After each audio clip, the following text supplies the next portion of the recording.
What if your biggest failures, those moments of pure chaos, weren't actually the end of your story? What if they were the very beginning of your greatest adventure?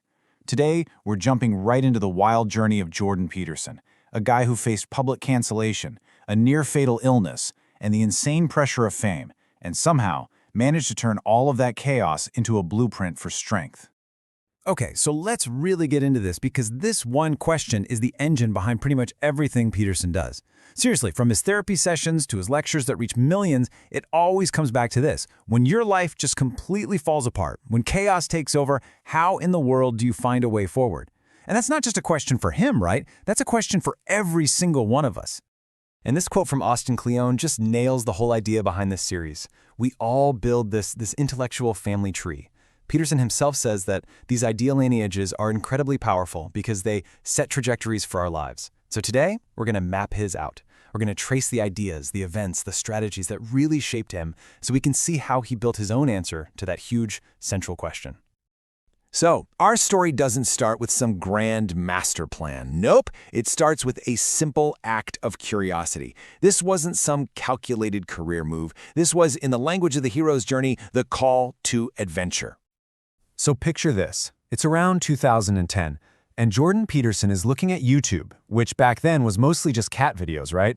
But he saw something revolutionary. He realized, and this is his quote, "The spoken word is now as permanent as the written word." He saw a world-altering shift, and his reaction was pure adventure. He basically said, might as well put my videos up there and see what happens. No strategy, just a leap into the complete unknown.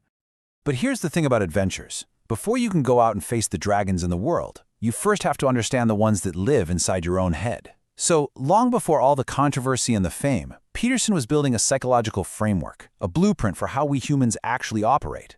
Let's take a look at it. Okay, at the very heart of his thinking is this idea: top-down inhibition. Let's break that down, because it sounds complicated, but it's not. Deep in your brain, you've got these ancient, primitive drives for food, sex, aggression, you name it. But then you've got your prefrontal cortex, the newer, more rational part of your brain, and it acts like a governor, putting the brakes on those impulses. It's the little voice that lets you decide which drives are okay to act on and when. And what's so fascinating here is how this whole idea frames maturity. On one side, you've got the impulsive self. Peterson says this is basically a 2-year-old strategy. You're ruled by every little whim. It's a warring battleground of drives with nobody in charge.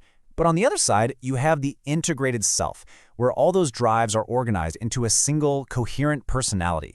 So for Peterson, growing up isn't about crushing your impulses, it's about getting them all to work together for a higher purpose.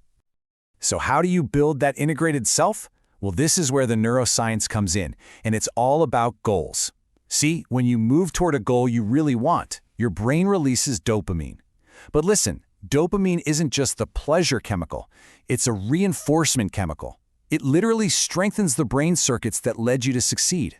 In other words, whatever you aim at and actually pursue, that's what you become. Your goals are literally sculpting who you are over time. So he's posted his lectures, he's built this intellectual framework, and then his adventure takes a really dark turn. His newfound platform didn't just bring him an audience, it plunged him headfirst into a series of crises that would become his greatest test. He was heading straight into the abyss. And man, the crises just came one after another, testing his ideas to their absolute limit. It kicked off in 2016 with Bill C-16 in Canada. His opposition to what he saw as being legally forced to use certain gender pronouns, compelled speech, it just ignited a global firestorm. That sudden fame led to what he calls the corruption of fame, this intense pressure and the constant threat of becoming a caricature. But the ultimate test was a catastrophic physical collapse, a severe autoimmune reaction, and a hellish withdrawal from his medication that brought him right to the edge of death. And this question from Lex Friedman just perfectly captures the psychological horror of it all. The fear wasn't just about critics or being sick, it was about losing himself, losing his authenticity. And Peterson's answer was just chillingly honest. He said, "I think I worry about it more than anything else." He was facing the total breakdown of the very self he'd worked so hard to build. So, from the absolute depths of that abyss, how do you find your way out? This is the turning point. Peterson didn't just survive these trials. He used them to forge his core philosophy. This is the part of the story where the hero finally figures out how to slay the dragon. And here it is. This is the core of his solution. He argues that the answer to life's terror, to the chaos, the suffering, the unknown, is not to run from it. The answer is to confront it voluntarily. This is straight out of exposure therapy and psychology. When you willingly face the thing you're avoiding, you don't magically become less afraid, but you do become braver. You become more competent. And this is where he makes this truly wild connection. He says that there is no difference between responsibility and adventure. They're the same thing. Think about that.